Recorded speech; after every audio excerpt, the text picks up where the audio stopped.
On s'est tous déjà posé la question. Qu'est-ce qui fait la différence entre un discours qui marque les esprits et un autre qu'on oublie à la seconde où il se termine? Eh bien, ce n'est pas de la magie, c'est une méthode. Et on va explorer ensemble les secrets d'une prise de parole qui a un vrai impact. On a tous vécu ça, non? D'un côté, une salle complètement silencieuse, des regards un peu perdus dans le vide. Et de l'autre, une salle qui pétille, où ça échange, où on sent une vraie connexion. La clé pour passer de l'un à l'autre, elle est bien plus accessible qu'on ne l'imagine. Non, le secret, ce n'est pas un talent inné ou je ne sais quel don du ciel réservé à quelques élus. Pas du tout.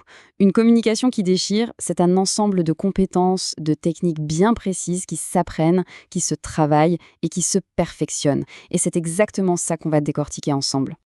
Avant même d'ouvrir la bouche, le plus important, c'est de savoir pourquoi on parle. L'objectif, ce n'est pas juste de balancer de l'info.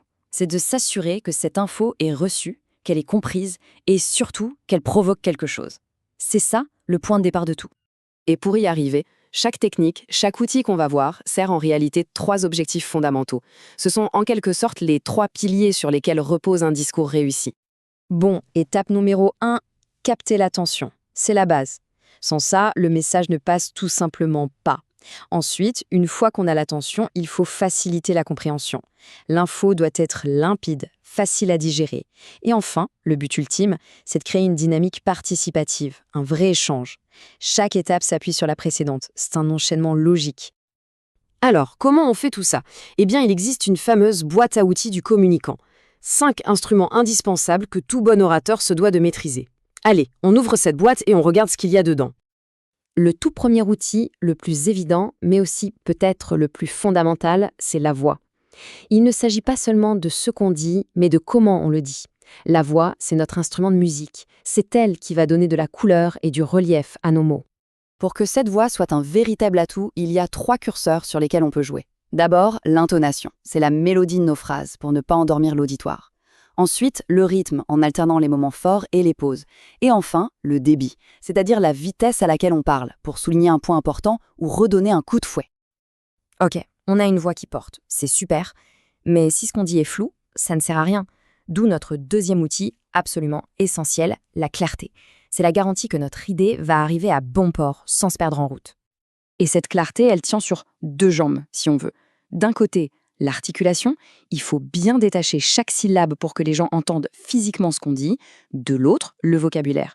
Choisir les bons mots, des mots précis et adaptés à son public pour qu'ils comprennent intellectuellement le message. 2 secondes.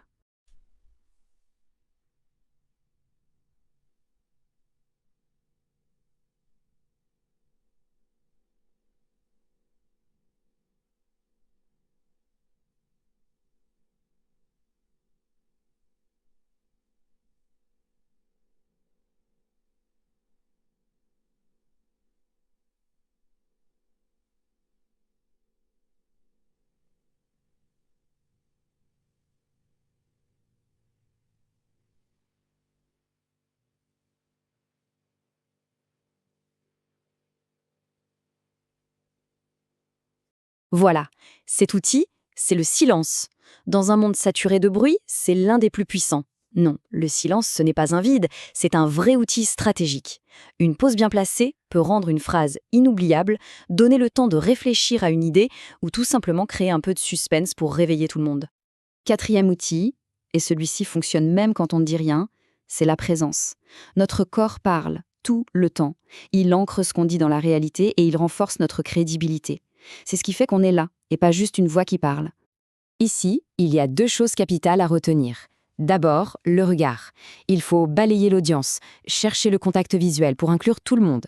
Et ensuite, la posture. Se tenir droit, ouvert, ça communique immédiatement une forme de confiance et de maîtrise. Ce sont des signaux que l'auditoire décode en permanence. Et on arrive au 5e et dernier outil, celui qui vraiment change tout, celui qui fait passer d'un simple monologue à un véritable dialogue. L'écoute active.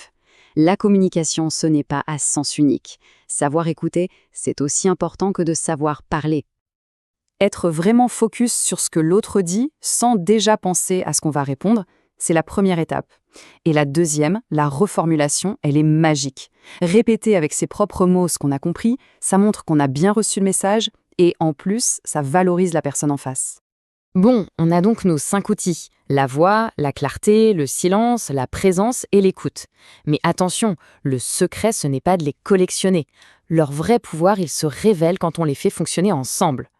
Oui, la vraie maîtrise, la vraie magie, elle opère quand on crée une synergie. C'est comme un chef d'orchestre. Le bon communicant va utiliser une posture assurée pour renforcer une voix claire, il va placer un silence pour donner plus de poids à une idée, et il va utiliser l'écoute pour ajuster son discours en direct. C'est cet accord parfait qui crée l'harmonie et l'impact.